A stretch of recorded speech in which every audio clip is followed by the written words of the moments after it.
உங்களை ஒழிக்கிறதுங்கிறனே, திராவிட கும்பலையும் பாரத மாதா பஜனை கோஷ்டியையும் ஒழிச்சு ஓரங்கட்டுறதுன்னு சொல்றேன். தேர்தல் இருக்கிறது இருக்கத்தான் வேணும்.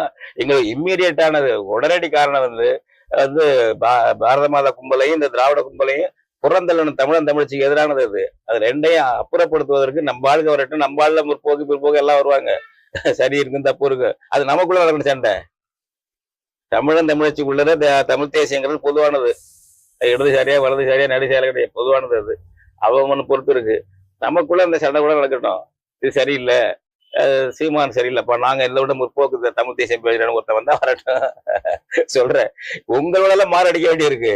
இது எங்க இனத்துக்கு எதிரான கூட்டம், திராவிட கூட்டம், தமிழ் இனத்துக்கு எதிரானது. அது மாதிரி அங்க வந்து பாரத மாதா பஜனை கோஷ்டி அது வருது, ஒண்ணு வச்சுக்கிட்டு வருது. அப்படி இருக்கிறதுனால நம்ம வந்து இது பண்றோம். நான் சொன்னதுல இப்ப என்ன சொல்றேன், இப்ப நாங்க என்ன காவேரி உரிமையை சட்டமன்றத்தின் மூலம் மீட் பண்ணணும்னு நான் சொல்றேன்னா, அதுக்காக சொன்னேன், நீ மீட்டியா?